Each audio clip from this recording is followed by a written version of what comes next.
Hey everyone, and welcome back to another episode of the Movie Mates podcast. I am Matthew, joined by my one of co-host and best friend. Callum. Hey man, great to see you. So, on today's episode, we have something a little bit different planned because there's been a lot of recent news leading up to the build-up of the third Spider-Man film in the Marvel Cinematic Universe, and of course, Callum and I are huge Spidey fans, so we thought it right to have a wee discussion on this, similar to how we made a discussion on the Snyder Cut and DC fandom, excuse me, and stuff like that. So today, we're just going to have a little bit of a more informal, candid chat about our hopes for the film, what we want to see, and will it all work together, as well as addressing some of the rumors and confirmed castings. So just before we kick off today's episode, thank you for everyone who's recently subscribed and been watching our videos. We really do appreciate that. Please be sure to like, subscribe, and comment your thoughts on the Spider-Verse film in the comment section down below. We'd love to hear your thoughts on whether a live action Spider-Verse film would work. So I suppose the big headline that I had messaged you about, Callum, was that there's a lot of returning cast members from previous films. Most notably, I think Alfred Molina as Doctor Octopus. Now that's big for me because That's massive. that is huge because we saw the MCU has taken directors before. It's Sam Raimi. I think he's directing Doctor Strange 2. So this is up there for me as like some of the most exciting MCU news since J.K. Simmons was back. So what's your immediate thoughts on that, mate? Yeah, so it was probably the second piece of news that was really big in regards to it. It was first Jamie Foxx's Electro. Yeah. I don't think anyone gave a shit. Yeah. We sort of realized what the sort of connotations that had for what the film was going to be. Sure. And we sort of go on to talk about that later, about the idea of a multiverse Sinister Six. I think we'll talk about that quite a bit later. Absolutely. But yeah, Alfred Molina was obviously the main villain of Spider-Man 2. Probably your favorite of the Raimi trilogy, probably my least favorite of the Raimi trilogy, because I think it's most lifeless one. I think the first one, quality, is the best. The third one is the funniest because it's terrible. So the second one just feels a bit lifeless to me. But because it's sort of your favorite of the trilogy, and I think we love it massively. Like, do you want to talk briefly about what the movie means to you? I mean, yes. if you want to hear our full thoughts, we had a full podcast about it. I think it was episode 8 or something. Yeah, something like that. So if you want to go back, check that out, hear our full thoughts. But Matthew, I know it means a lot to you. So if you want to sort of talk about that briefly. Absolutely, man. I absolutely love Spider-Man 2, and I think one of the main reasons for that is Alfred Molina as Doctor Octopus. It's weird because Doc Ock was never a villain in the comics or the Spider-Man cartoons, where I was like, he's a really deep character. I mean, the thing I would think about him most is like having a flirtatious relationship with Aunt May in some of the comics and cartoons. Like that's the height of it. But I think Alfred Molina gives such a charismatic performance in that, and like I think he's sort of like a somewhat of a father figure early on in the film for Peter, and I just hope that. I hope that the MCU film recognizes that character's importance in the story of Peter Parker, and hopefully brings that to this third installment of Spider-Man. The thing is about this one, I'm not sure if they'll bring forward the exact look of Alfred Molina or they'll just make a new version of him, because I absolutely we've talked about this in the podcast before, Callum. We love those mechanical tentacles. I think they're amazing. They hold up even today. I would love to see them, but the only thing that concerns me about the whole look, like the trench coat and the tentacles, is that it's not the most vibrant costume I've ever seen. And the MCU has become more known for the vibrant costumes with Guardians of the Galaxy, Thor Ragnarok, and even the Spidey films as well. Like, he has a new costume every movie. So it's a concern for me that they're going to try and reboot this character to make him quirky, funny, quippy, and it's a little bit of a concern. Where's your head at on that one, mate? Do you think they're going to take from the Raimi trilogy directly, or just think they're just going to cast him in the same role? What do you think? Well, I had quite a few questions on this, and I suppose because we've specifically covered, there's only 2 confirmed villains at this point, so I suppose we can sort of table the Spider-Man discussion for a little bit later in the episode. But I suppose if we're on to villains, I definitely agree with you. I think they need to respect Raimi's vision. It needs to be, in my mind, the same Doc Ock. The look, I think, is adjustable. I think maybe I think we're in agreement on the mechanical tentacles, because people sort of wanted to see like Olivia Octavius, the character played by Catherine Hahn in Spider-Man Into the Spider-Verse, where she sort of had like the sort of rubberized tubing instead of the mechanical arms. I'm not for that. I would have been perfectly fine with the character of Olivia Octavius, but the mechanical arms I think are a must. So I think you maybe incorporate the color scheme within the arms. Maybe if he's wearing the trench coat, but the arms themselves are yellow and green. Like, do you think if they sort of did a Yeah. spray paint vibe, or do you think that's a bit too It's too just tacky? it's a good point, dude, because it's all depends on like how exactly they're going to transition these characters from film to film. As in, is this going to be like a Spider-Verse situation where the Doc Ock from the Raimi trilogy like falls through a portal, ends up in the MC universe, or is it just going to be he's going to be his own separate character? It's really interesting. I think there'll be more news as the time comes, but it's interesting. I think there definitely has to be a bit of vibrance for the color scheme there. Like we've seen with Jamie Foxx's Electro. Like I'm not sure if they're going to go for like the really light blue sort of sparkly Electro, but which was a departure from the comics, I suppose. But it's going to be an interesting one. It's going to be an interesting one because I think the thing that has captured everyone's imagination the most is Alfred Molina being back rather than Jamie Foxx. Not that there's anything wrong with Jamie Foxx's Electro, but well, it might be a bit of it. But like I think the fact that everyone's just sort of amazed that they're respecting the Raimi characters is great, to be honest, mate. Yep. So yeah, I definitely agree with everything you said, and I think the biggest question that you just brought up there is, are these the versions from the original films, or are they new versions with the same actors?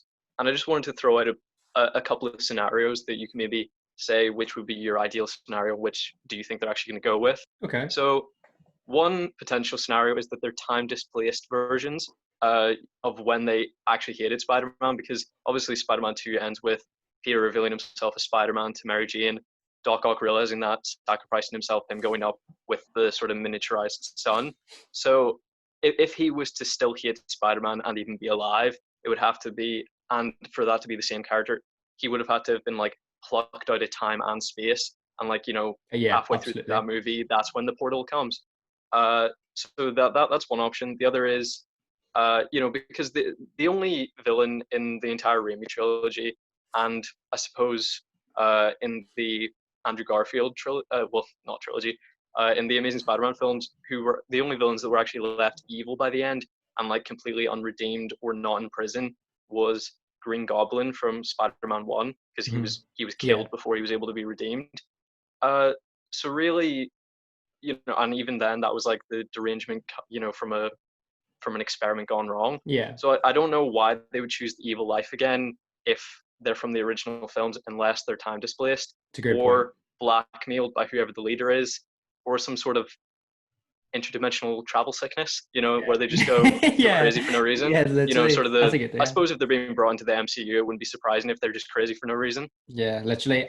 It's a really important thing that you've just noted there, Callum, to be honest with you, buddy, because I think if the MCU brings back Alfred Molina's Doc Ock and they make him evil, I think that's quite a disrespectful thing from the character development in Spider-Man 2. Like, I like the fact that he becomes a good guy by the end, or redeems himself somewhat. So I think, the time displacement's a very good shout, actually.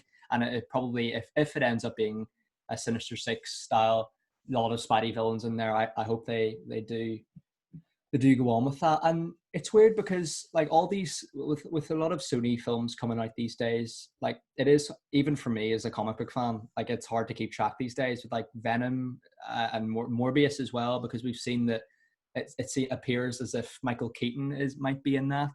And that sort of leads to me as in this might be a different Sinister Six. If they're planning to do Sinister Six than what we're used to, it might have Venom, Michael Morbius, Vulture, Doc Ock, Electro. It might be a lineup, or it might have Scorpion in there as well. I mean, there's so many villains and there's so many routes they could take. It's just the thing that does concern me about this film, given the amount of rumors and given the amount of confirmed castings. Even the confirmed castings alone, I would say there's maybe one too many characters, and that's not even including people like Daredevil being in there. Doctor Strange, I think, is definitely confirmed, and then of course Andrew Garfield, people like that. So, where's your head at on that one, buddy? Just general thoughts for like over consuming the movie with too many fan favorite characters. I mean, obviously, Endgame was just, 3 hours of fan service. There were far more characters in that film than there will be in this one. And if reports that I've heard are true, the Spider-Man will only be in the third act. So I do think that you can have a compelling narrative where they only appear near the end, where you get the fan service, but you don't, the story doesn't suffer as a result. Yeah. In regards to sort of the idea of where the villains are coming from, if they just make it a new Doc Ock just played by Alfred Molina, that's spitting in the face of Spider-Man fans. It is. I would rather they recast than bring back him and me too. it not be the same character. Yeah, because Sam Raimi's Spider-Man is probably my favorite superhero film of all time. Yeah, I recognize it's not perfect, but I love it so much. I respect that. Yeah, I love that. I will feel really disrespected if they decide to go with a different one. I know. I think they need to like have the redeemed villains, but have them be forced to be evil. I don't want like a chip in the brain or anything, but I want them to be good, but they're blackmailed into fighting Spider-Man. Yeah, like a Sandman daughter type thing. Yes, and speaking of Sandman, because he's one villain that hasn't been confirmed to be brought back. But I wanted to ask you who would be your ideal Sinister Six, and I'll give you some provisions. I'll say 5 villains that have appeared, and you can have one new one, because I don't think they've really. I like that. They haven't really got a huge roster. If you want me to go first, give you some thinking time. Go for it. So we have currently Alfred Molina as Doc Ock. I would absolutely have him in my ideal one. Love that. Willem Dafoe's Green Goblin. Yes, lads. Thomas Hayden Church Sandman. Love it. I actually really liked Michael Mando in Spider-Man Homecoming as Scorpion. But we haven't actually seen what his suit would be. I would prefer a mechanical suit, because I don't really like the sort of mutant hybrids. Yeah. I've never liked the mutant rhino or the mutant scorpion. Have you seen the one from the Spider-Man video game, like that kind of suit? Yes, I believe I have. Yeah. I like that vibe, one. Yeah. I would go with a similar vibe. And Michael Keaton's Vulture, and then my 6th would be a new Craven. Yeah. I think bin off the Andrew Garfield villains entirely. They were pretty dreadful. Get them in the bin. That. Yeah. I think those would be the 5 and a new one for me. That's a really good shout, buddy. Even Michael Mando's Scorpion, I'm a bit iffy on, and Michael Keaton's Vulture, I think he had such like a recent change of character. Like I think it's a bit disrespectful, which is why I would need there to be like some peril with like maybe their families. Thomas Hayden Church's daughter's in danger, Michael Keaton's daughter's in danger. I like Doc that. Ock, I don't know, he's already murdered his wife accidentally. I don't know how you blackmail Doc Ock. Yeah. His wife is dead. Yeah, literally.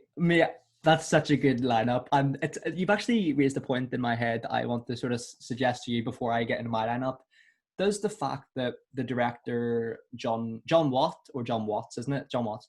Do you think the fact that he's bringing already established characters that have their own castings and developments, does that maybe signal to? And let's be honest, he's done this for a lot of the Spider-Man, well, both the Spider-Man films. There's very little new characters in there, to be honest. Do you think the fact that he's doing this, do you think that suggests that he doesn't feel confidence in creating a new Sinister Six with new castings or new interpretations? Because I'm not saying he is. I'm not saying that does apply to him, because I think he's very talented. Yeah. It's just maybe I've heard some people say, like, have confidence in your vision of creating something new, something fresh, rather than bringing back Jamie Foxx, Alfred Molina, Charlie Cox's Daredevil, blah, blah, blah. What do you think? Where's your head on that one? My thoughts would be it's 100% Kevin Feige. He sees what DC is doing with the Flash film, and they're bringing back Michael Keaton and Ben Affleck, traveling through the DC multiverse. He just wants to beat them. He wants to get to it first. Yes. As of right now, I think it's coming out three months or so before the Flash film. So he's just trying to undercut them and make his multiverse vision come out first. I agree. I think John Watts is clearly comfortable with creating new characters, because I didn't like Mysterio, but plenty of people did. I loved Vulture, and I think his entire supporting cast. Tom Holland's Spider-Man isn't the ideal version for me. Iron Man Jr. It's a new vision, but it's not sort of the friendly 100%. neighborhood Spider-Man I've appreciated from the cartoons. Mm-hmm. But it's something new, and I think he's clearly comfortable with his vision of this world through his eyes. Yeah, so I definitely think it's a vision foisted upon him rather than his own. I'd agree, mate. I agree. In terms of my lineup, I would say the number one, if they could get Willem Dafoe to return, that would be amazing. That would trump Alfred Molina for me. So Willem Dafoe, Alfred Molina's Doc Ock. Okay, I'd probably have to say Sandman, but I wouldn't actually mind if Sandman was like a good guy or something, because I actually quite like Thomas Hayden Church.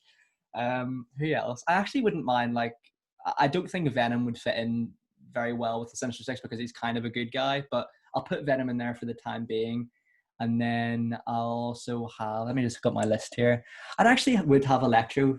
I quite like Jamie Foxx's Electro. And then for my mysterious choice, I actually think if they could explain the Spider-Verse style in the way that they did the Spot story, and I'm a big fan of the Spot from the Spider-Man animated series, but that would make sense for the interdimensional travel kind of idea. So I would have like the John Ohm character as the Spot as the sixth member of the Sinister Six. I think he looks so cool, and he could definitely like recreate that panel where like Spidey's punching himself in the face. I love that. I think it would probably make sense for a Spider-Verse film, so I'd go for the Spot as a bit of an unusual choice, I think. Yeah, I mean, even if they use that, like that could be used to solve the issue as well. Because from what I've heard, WandaVision is where the sort of three story arc begins. Mm-hmm. The multiverse is broken open.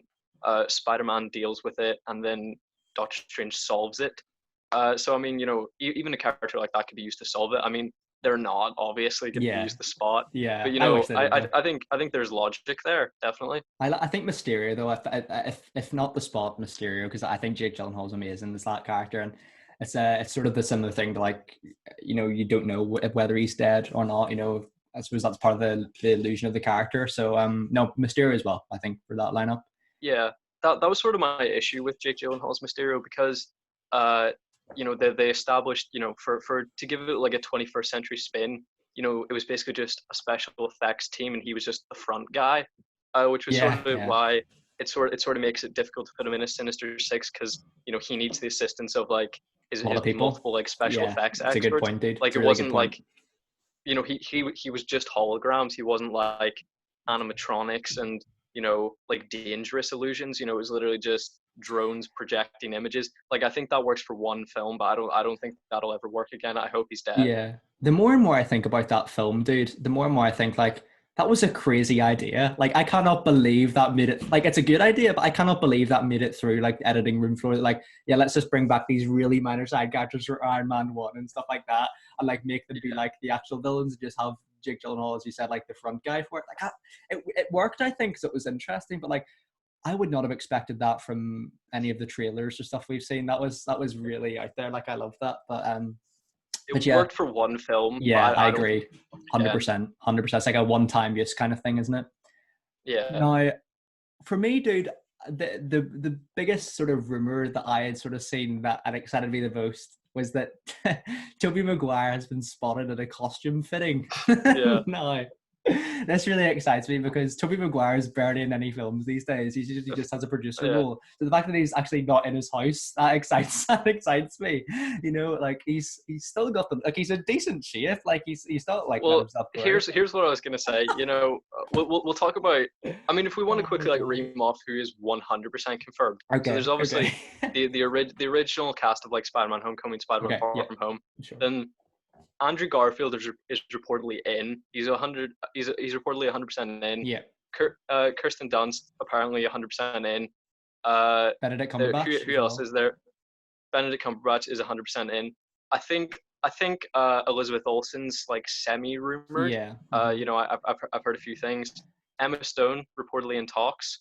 Yeah. J.K. Simmons Charlie probably Cox will return, I'd imagine. I'd say so. I think I heard a few months ago that he just like filmed all of his cameos that are going to be in the next like few films like back to back. So like I think he's only ever going to be in like the kind of scene that he was in at the end of Far From Home. Mm-hmm. I think he's sort of a Stan Lee type figure in the Spider-Man films. Okay. So and then Charlie Cox is reportedly confirmed. Basically the only three people that I trust, or like the three publications I trust, are Deadline, Hollywood Reporter, and Grace Randolph's YouTube channel. Which would be on the trailer, because I think those are the only really very reputable sources of information. Yeah. And she has said that Charlie Cox is 100% in, and he's Spider-Man's lawyer. And that I love that. I love that so much. I love that. So yeah, to go back to Tobey Maguire, he's the last member who's sort of in flux. There's been no official publication saying he's in. They were saying he was in talks. He wanted more screen time. He didn't just want to like swing through in the third act. And then as of like 12 hours ago, as you said, he's seen at the costume fitting. Grace Randolph had said that she thought this sort of like dump of information came to like pressure him into signing a deal, because like then because then people would like riot against him and say you're the one who's ruining this vision. Like, you know, it could be the perfect film ever, but Tobey Maguire's ruining it. So like she thought that the reason for this dump of information was to pressure him, which I think sounds 100. That sounds definitely true to me. Yeah. And if he was at a costume fitting, I'm 100% in. This is going to be probably narratively a terrible film, but it will be the best film to watch ever. Yeah, like literally, dude, I would never be as excited for a film like fuck Endgame. I'd be so hyped for this film, it would be unreal.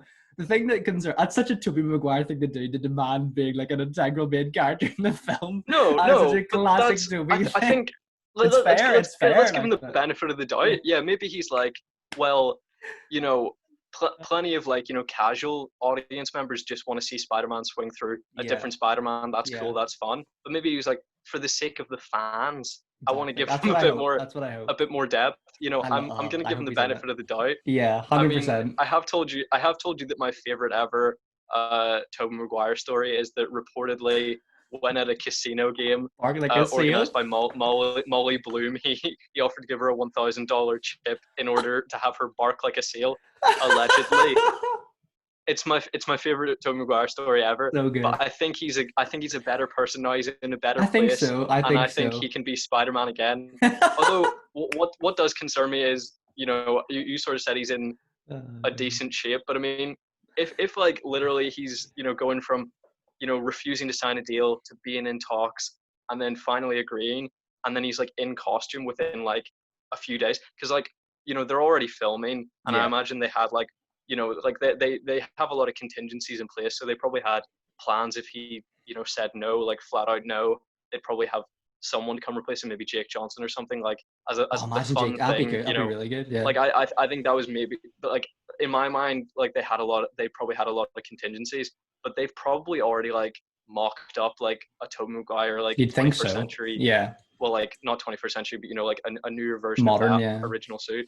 Yeah. So I think he's gonna be like go very quickly from being cast to like filming. Like I think if he was at a costume fitting yesterday, I think he's probably going to be filming in a few weeks. Yeah, you'd think so, wouldn't you? At least like a few months, and he is not going to be in like, shape, ripped. Just go for the Peter B. Parker style. I think that will work for him. You think like lean into it? Yeah, for sure. Like the thing that concerns me about that though is I think you could definitely like the press could definitely sway the Tobey Maguire talk situation two ways. Like one, they could sort of say from what we're suggesting is that he's really proclaiming his love for the fans by wanting more screen time. But the other one could be is that like he's not really that hyped for coming back to the movie because he just, you know, he's just demanding more money just to be back for it. Like for him, it's not worth it, if you know what I mean. So you could sort of play that two ways. But I do think he probably wants to protect the vision of the fans, and that's why he's demanding more screen time. At least that's what I hope for anyway. I'll say like he demanded more screen time, but he didn't demand more money. Mm-hmm. So like he definitely just wants to be in more of the film, and his request was actually to be in more of the film as Peter Parker. So it's not like he's not like, oh, I have to be the action hero, I have to be in it the most, get the most money. Like he just wants to be in it more as Peter Parker, because I think that you know, like his Spider-Man was never great, but like Peter his Parker sort of like whiny mopey Peter Parker was chef's kiss. You know? It was good. It was so good. I actually think if they lean into what we were saying, dude, about the Peter B. Parker style, like I think if he became a mentor, he became that Iron Man figure again, to sort of, you know, Tom Holland's version of Peter Parker. I think that would be amazing. But the one thing like about if we're saying like, I think with the casting of Kirsten Dunst, now I was on Wikipedia and I'm aware Wikipedia is not maybe the most reputable source, but they had sort of suggested that yes, Kirsten Dunst is 100% down along with Andrew Garfield. Yeah. That sort of suggests to me that Tobey Maguire is not a million miles away from during this film, and nor is Emma Stone. Now, if they introduced Gwen Stacy into this again, it's going to be interesting to sort of back up your time displacement theory, as in, well, obviously it would definitely confirm time displacement, but I think it's interesting because Andrew Garfield's one of those characters or one of those actors where like I think he could really make a name for himself here. Like I think if they brought I think the Amazing Spider-Man cast of characters, it's slightly overlooked. The villains are garbage for the most part, but I actually don't mind him, to be honest. I think his relationship with Gwen Stacy in those films is great. So I'm excited about him as well. I haven't really touched on that so far. And if what you're saying about Charlie Cox returning as Daredevil is true, mate, I think that would be absolutely fantastic. Like, I would love that so much. Like, I mean, I don't know if you agree on this, but obviously, Avengers Endgame was like an unending amount of fan service. I agree. And I think that led to it being a narrative disaster. Like, I think the actual narrative of Avengers Endgame is a mess. That's fair. Because they sacrificed the plot for fan service. Mm-hmm. And I think a few of the Star Wars films have been guilty of doing that. For the sake of for the sacrifice of the plot. And I don't think I care if that happens here because I love Spider-Man that much. Exactly. Like, I think it's just that they were paying, like, in Avengers Endgame, like, as I said, they sacrificed the plot for the fan service, but I'm not that big a fan of a lot of the characters. Mm-hmm. I love Captain America. That's it, really. Yeah. But I'm the same with you, buddy, to be honest. To like Thor and to Iron Man, they had the Mjolnir coming to Captain America. They had the death of Iron Man. I just couldn't give a shit because I'm not a fan of those characters. Like, I love Captain America and I love the character of Spider-Man. I don't love the MCU Spider-Man, but I love Spider-Man. I'm with you, buddy. So I think if they bring in the Spider-Mans that I actually like more than Tom Holland, dude, literally, I would make my year. It could be like the perfect experience whilst not being a brilliant plot. Because I think if they just overstuff it with characters I love, I don't think I care if the plot's a bit wonky. Mm-hmm.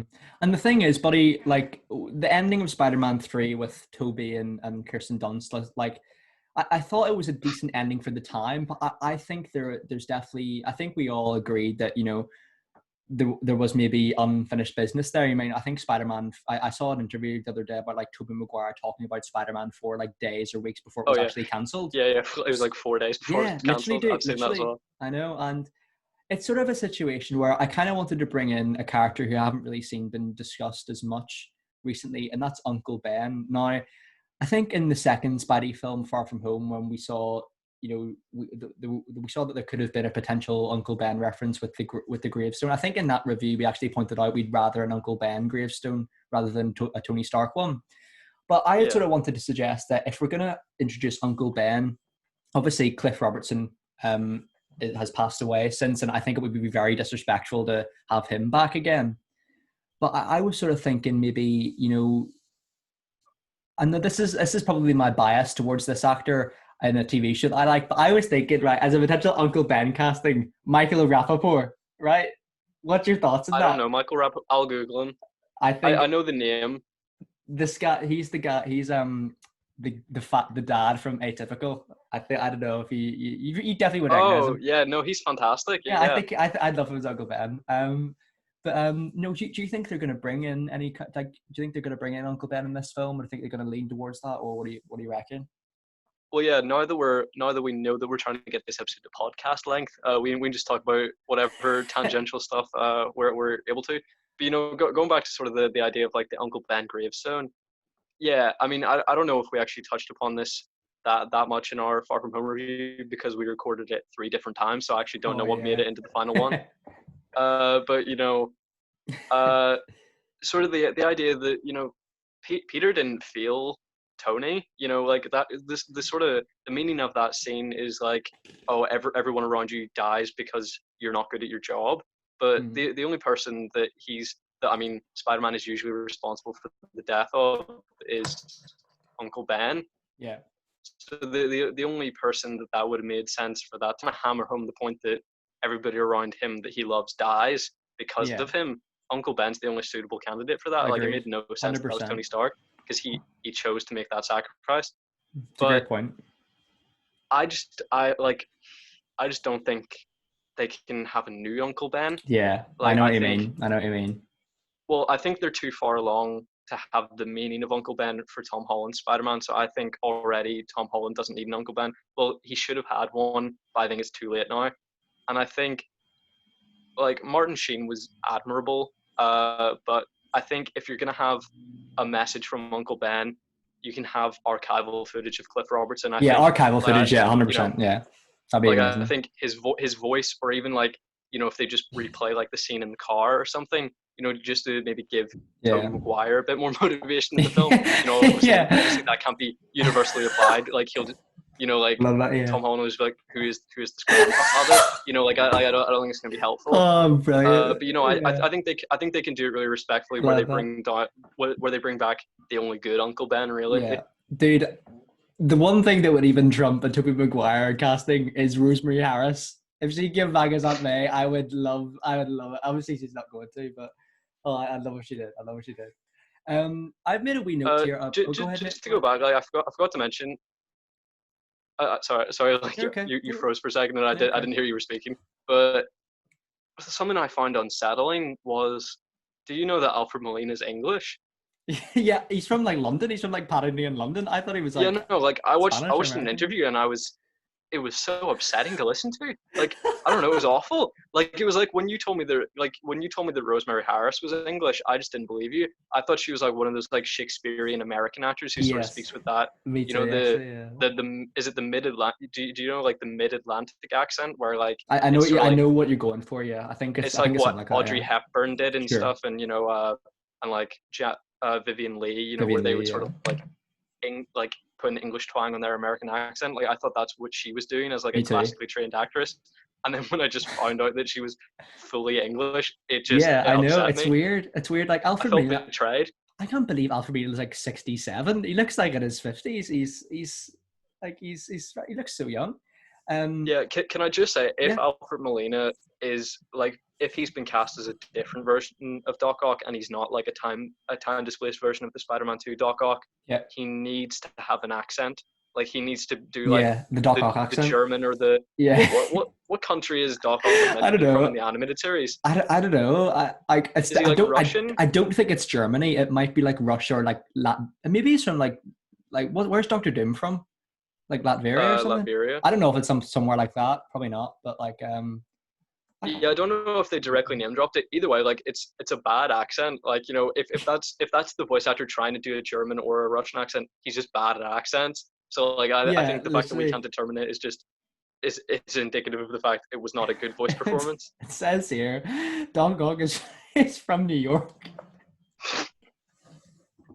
Is that like the Oh, animated character? brilliant. Like the comic character in general Oh yeah, from the New York. comic character, yeah. But I think if you're gonna go with Alfred Molina and not the version from Spider-Man 2, you need to have like a caricaturic animated version. I agree. Yeah, for sure, dude, for sure. Now, one thing about these modern Tom Holland Spidey films is that they're very uniquely named. And you know, we've seen Homecoming, Far From Home. It stands to reason that potentially the third film will be along that line as well. And I just wanted to share a potential title that I'd come up with that I don't think it's been seen anywhere else, but I would quite like it. Spider-Man, No Okay. Place Like Home. You know, I'm sort of thinking that kind of vibe where, you know, Spider-Man Homecoming was sort of leaning towards, you know, Spider-Man being back to the MCU, I feel. And Far From Home, I thought was a very good title given the you know, school trips kind of vibe. So I don't know, I saw a few ones like Spider-Man Homesick and stuff like that. So have you heard of any good ones that you think could be potentially the title? Yeah, I think both of those are definitely appropriate. You know, I would love either of those. You know, I was just thinking like I was genuinely thinking about this last night or the night before, and I don't know, like getting home, like I don't know, and Yeah. then I quickly realized that is shit. But It's, no, I'd happily take either Homesick or No Place Like Home. given that this film is released like a week before Christmas next year, maybe it could be like Spider-Man Home Alone or something like that. I don't know if that would work, but like I think it's like this is going to be like a Christmas movie in the sense that maybe it might not be set at Christmas, but like I think it's coming out like December 17th or something like that. So I don't know if they're Mm-hmm. going to do that. Um, but yeah, we've talked about returning Avengers with Doctor Strange and potentially Scarlet Witch. Do you think there's going to be any other returning Avengers in here? Like I don't think they're going to bring back anyone like Chris Evans, of course, No, as an old Captain America. I hope they don't anyway. But what do you think, mate? Do you think Scarlet Witch and Doctor Strange are going to be the only ones? I think they need to stop. Like if they want to add anyone else to this film, Yeah, stop. yeah, it's a Like good point. the film's gonna have like, you know, I've seen a lot of like memes and tweets and stuff where they're like, OMG, they've just added Tom Holland to the cast of Spider-Man 3 because he seems like the most inconsequential part of the cast right now. You Yeah, know, literally. everybody's talking about Tobey Maguire and Kirsten Dunst, but like no one has mentioned Tom Holland except people who are like worried that he's going to get no screen time in his own film. And Yeah, genuinely, I don't care. if he's not in it, couldn't give a shit. I know. I really like him. Exactly He the seems same. like a lovely lad. He's really good as Spider-Man. He gives a great performance. He's not But Tobey though.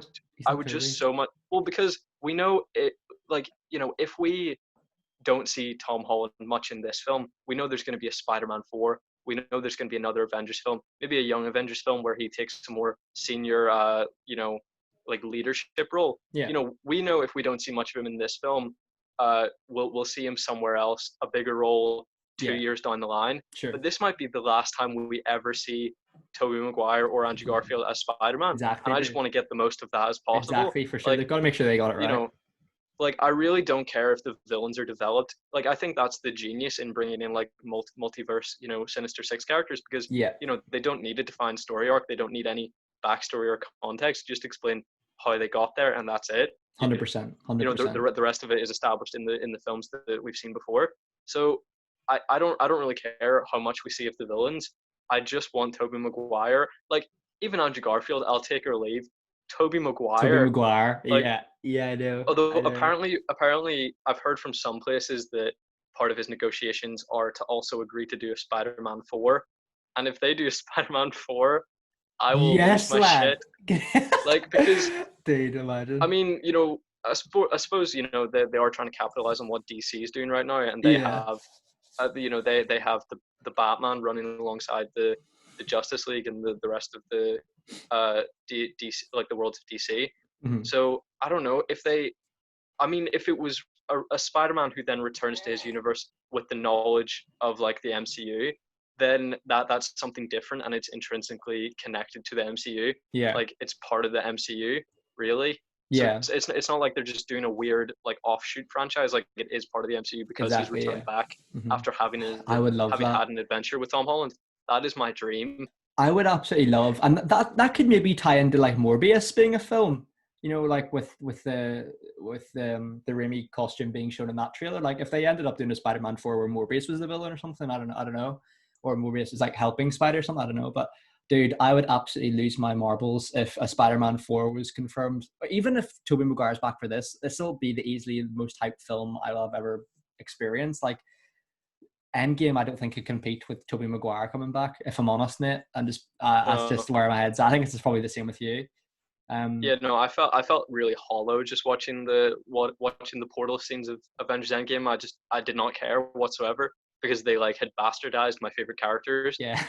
Like they made Captain America like this. Not by the portal scene, but by the end of that film, they made him like a selfish prick who, like, knowing that he's like one of the greatest heroes of all time, went back in time to a woman that, like, he spent a few weeks with.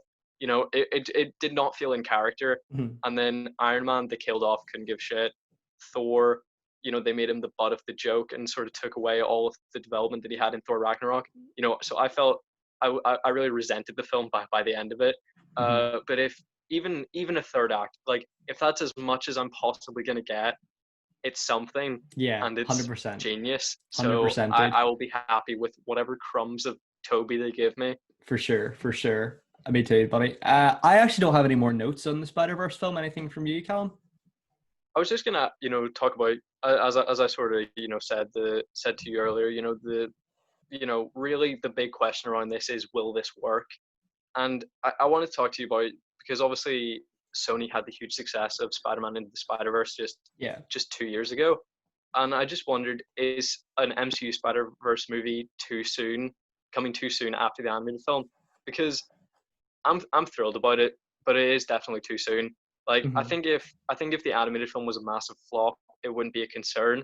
But because they've set this great precedent, if the MCU does a shit movie just for like fan service and for money, then their intentions are very clear that they're just business people, and they're not in the business of Mm-hmm. like making good films. They're in the business of making money, which, I mean, of course that is the core value. But really, a director who really believes in the film that they're making would at first make a good film, and then the money would be secondary. So if you have integrity, that's not your main goal. But I think if they make a terrible version that just has these characters for the sake of it, I think I'll still appreciate it, because for whatever purpose it is on film, Tobey's there, so I'll probably love it. Yeah. But like I just think it'll feel shallow if if it's significantly worse in quality than this Spider-Verse film that we've already had. I think you've hit the nail on the head there, buddy, because I think that's maybe why a reason why the first two Raimi films were seen as such. They're not just great superhero films; like they're great films. Like I would say for the majority of Spider-Man 2, at least, it's they're Peter Parker films rather than superhero films. Do you know what I mean? Like they're more character studies by people in Peter Parker's life and stuff like that. And I think, like you said, I think any director who picks up a project, like they want to believe in their project and believe in their vision. And I think, of course, like we said, business for these companies like Disney would probably come first. But I think, respect for the craft has to come in there as well. And I think with a director like John Watts, like I think he's a very talented man. And with Sam Raimi directing Doctor Strange 2, like that is, I remember when that news came out, buddy, we were so excited for it, and rightly so, because Sam Raimi's probably is an archetype of our childhood in many respects. So I think the Spider-Verse film definitely is too soon. I think you're right. I think the animated film, if it wasn't as successful, this film probably wouldn't have happened. But likewise, I'm glad it's happening. I'm glad Tobey's finally coming back. I'm glad Andrew Garfield's coming back. Well, fingers crossed for both of them. And even if they don't, I mean, this movie's already brought back a lot of characters that I love from previous films, so it's done itself justice. And it's crazy to think, like I remember back in school in sort of 2015, 2016, like we were wondering, is Spider-Man going to be in the MCU? Like imagine Spider-Man in the MCU, and now we're talking about like X-Men in the MCU, Daredevil, Spider-Man. Like it's crazy how things have accelerated since the Disney Fox deal. Like I haven't really seen anything like this in history, really, the way like this cinematic universe is formed. It's crazy to think, like back in the day. Yeah, I mean, I think coronavirus and then like the business deals with like, in like, what was it? I think 2013 that like Disney bought Lucasfilm, then Disney bought Fox, then there were the shared rights with Spider-Man. Yeah. So I think, and then there was coronavirus and how that changed sort of the theater industry. Yeah. Like I think the film industry itself has changed fundamentally in the last 10 years. Like I think massively. I agree, I think the film industry is like unrecognizable. It is. And like it is, man.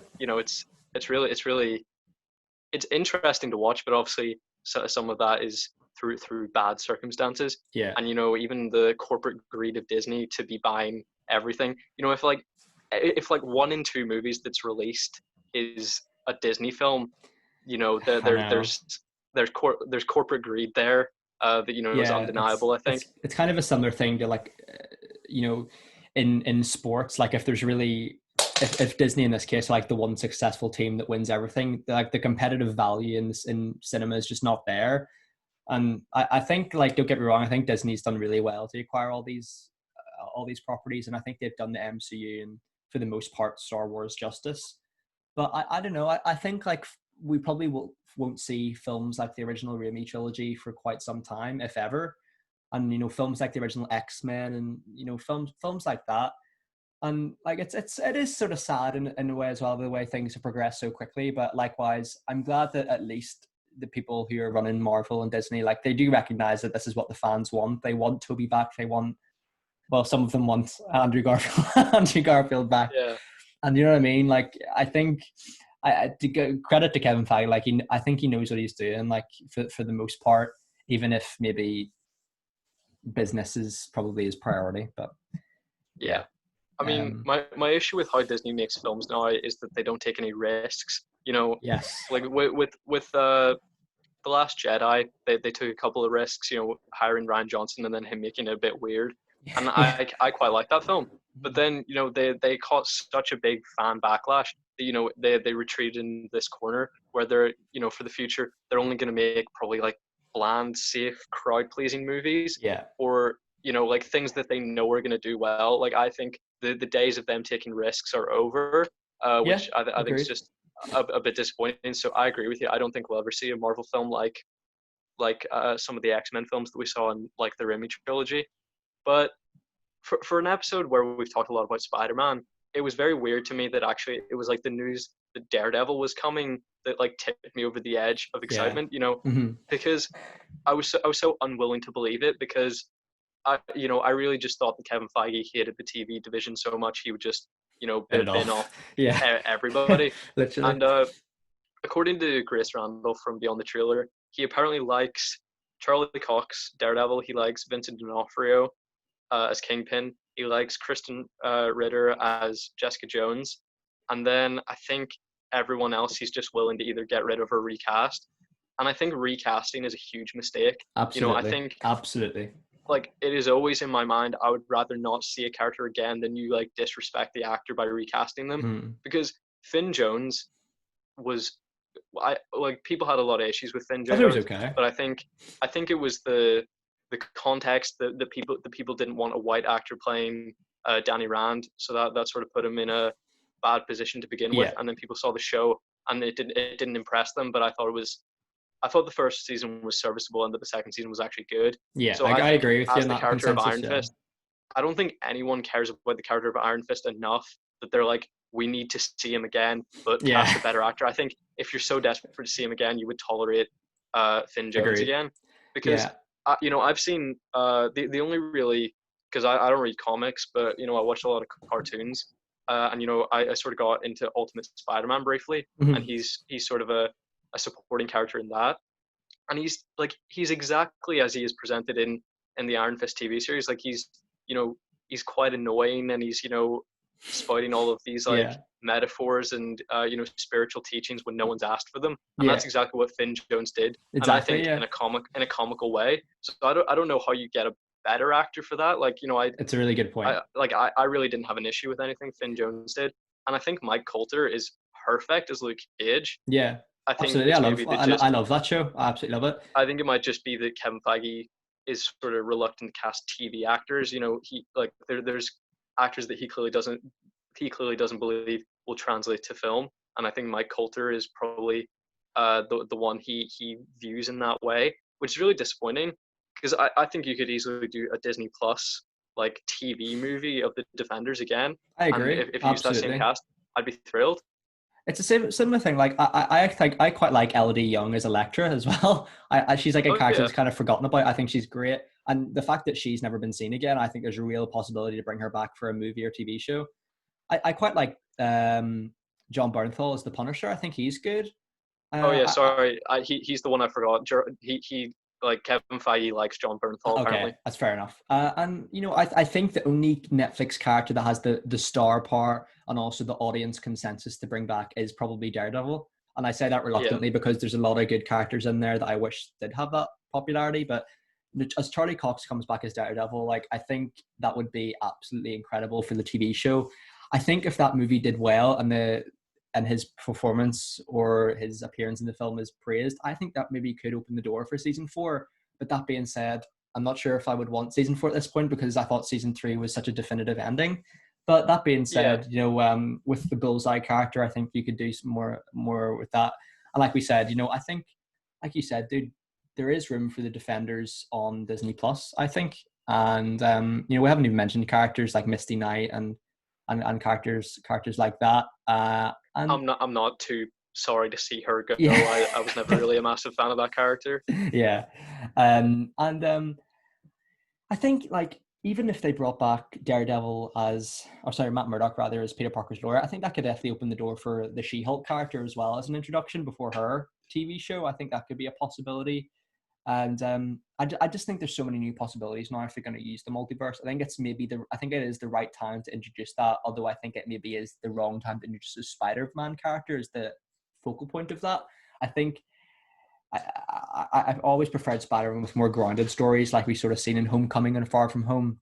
But the fact that it's sort of like a universe-altering multiverse situation, it doesn't feel like Spider-Man to me. But, that being said, I have faith in Marvel. Like they've pulled off some great stuff in the past, so I am hopeful for that. But like I said, it doesn't feel like classic Spidey to me, if you know what I mean.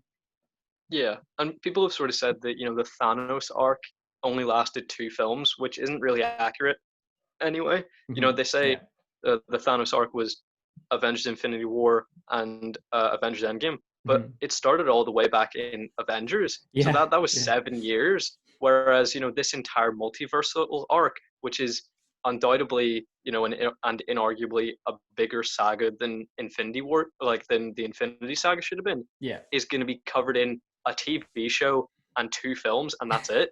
Like, how can that be your multiverse arc? I know. How can it be like introduced and solved within a TV show and 2 films? I don't know. It's just, I really hope they don't close the door on the returning Spider-Man. Like, I agree. I need the door to at least be open. Yeah. And, one character we haven't even mentioned, buddy, is Miles Morales. And, we've seen that character has really taken off recently with the video game that's came out in PS5. And I think the fact that Miles Morales was my second favorite character into the Spider-Verse, apart from Peter B. Parker. Like, I think Shameik Moore was amazing. I loved him. Yeah. Like, and I think he'd be a very good live action Miles Morales, to be honest with you, buddy, if I wanted to go that route. And I'm sure there's other actors that I probably have forgotten the names of that could be a good live action Miles Morales. But likewise, we haven't even touched on the Prowler. If that character is going to be in the Sinister Six, or is he going to appear in this film? It's unknown. And I think the fact that that John Watts and Marvel have so many characters that can explore different avenues down, I think that's really a testament to the TV show. I mean, you've got Vulture, we haven't talked about, Scorpion, Prowler. I mean, there's so many villains already in there, and they're introducing more. So, I mean, I'm so excited for this project, man. I'm so excited for it. Yeah, I think with Miles Morales, I don't want to see a multiversal Miles Morales. I think that character is for the MCU in its universe to introduce. Mm-hmm. I think that they should have him introduced in a future Spider-Man movie. And then eventually, maybe around Spider-Man 4, Spider-Man 5, have Tom Holland's Spider-Man killed, and then the position taken over by Miles Morales.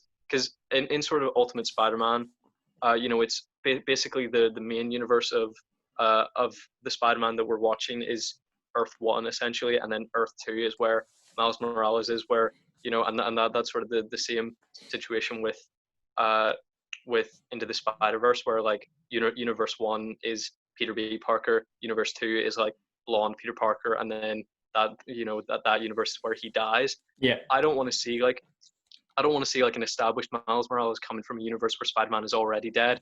I want him to take over from Tom Holland's Peter Parker. I agree with you on that one, dude, for sure.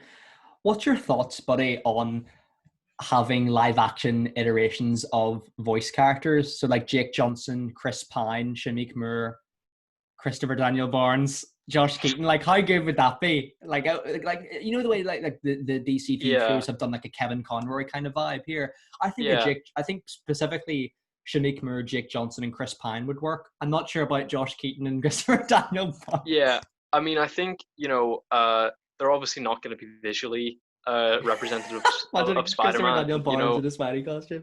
I mean, especially because he has that big beard. Yeah, the true Jordy. The mask would be a bit funny. I think clearly they wouldn't look as they're meant to, and I would say the vast majority of the audience, and Disney's all about like mass appeal. Yeah, I know it's a Sony film, but it's really a 50-50 situation when it comes to production. Mm-hmm. I think they're in the business of like crowd pleasing, and I don't know, like would they make such a niche reference? Probably not. I would desperately hope that they did, even just peeked through a portal. Yeah, I would love to see Christopher Daniel Barnes. Yeah, I know, Christopher Daniel Barnes. What a guy! I love him.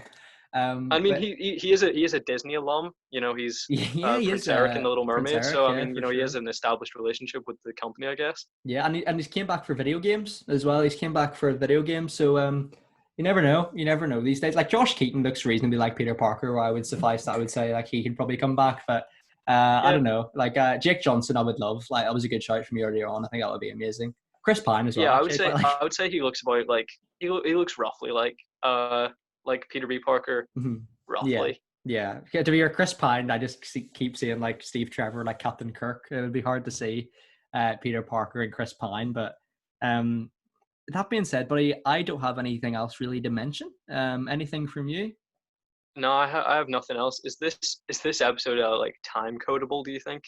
Because it might be more accessible if we are able to put time. Yeah, I'll put in time codes. Yeah, for sure. It might be a bit of a mess for my time codes. Might be a bit of a mess, but I'll put them in there for like. There's a good few like discussions we had in there. I think we discussed different castings and Tobey for a bit, and then Raimi. So yeah, put time codes in. This has been a good wee chat. I know. I imagine I didn't hit record. I'd be absolutely devastated. No, Like, because I had a nightmare one night that it was like my responsibility to do it, and that I forgot, and then like I just like casually tried to like get you like to like change back to what we were already talking about, and then the other day like because sometimes I think my dreams like are a bit brilliant, uh brilliant. a bit future predictive, so I I was get just like like. that too. So like yeah, I feel like everyone feels that. It's sort of like the idea of deja vu, and then sort of your Mm, dreams sometimes happening in small amounts yeah. of effectiveness. And then the next time we went to record, I like half an hour through, I just like went, shit, is it recording? And thankfully it was, because of course you were responsible, and you always make sure to do so. Listen, But buddy, yeah, I think there were a lot of overlapping topics, but I think it was generally a we were good talking chat. about stuff. It was a good chat, Uh, and I was you just know, wondering, did you ever just want to like review all of Tobey Maguire's filmography? absolutely. Tobey Maguire episodes a must. I would do that pronto, mate. I love Toby. Brothers and films like that. Like that'd be good. Um, yeah, but thanks very much. Biscuit. Yeah, but thanks very much for today, buddy. Appreciate it. I hope you guys enjoyed this more candid, informal chat. And yeah, as we said, you guys know the drill at this point. Yeah, comment your thoughts in Spider-Verse film down below and email us at moviematespodcast@gmail.com. So yeah, Yeah, thanks so much. we'd love to hear from as many of the new viewers as possible, I Yes, think. shout out to the new viewers you got from the United Stand. You guys are legends. You guys are legends. I don't know if Mark Goldbridge subscribed. I don't think he did. But if Mark Goldbridge subscribed, no, he didn't. No, he No, definitely didn't. I'd say no. Oh well. But no, thanks so much to the new I viewers. mean, we, we, Appreciate we it. we got coverage from the stream at least. Yeah, yeah. But yeah, thanks so much, guys. Thanks so much, Callum, and hope you guys are all safe and well and take care. Bye bye. Bye bye.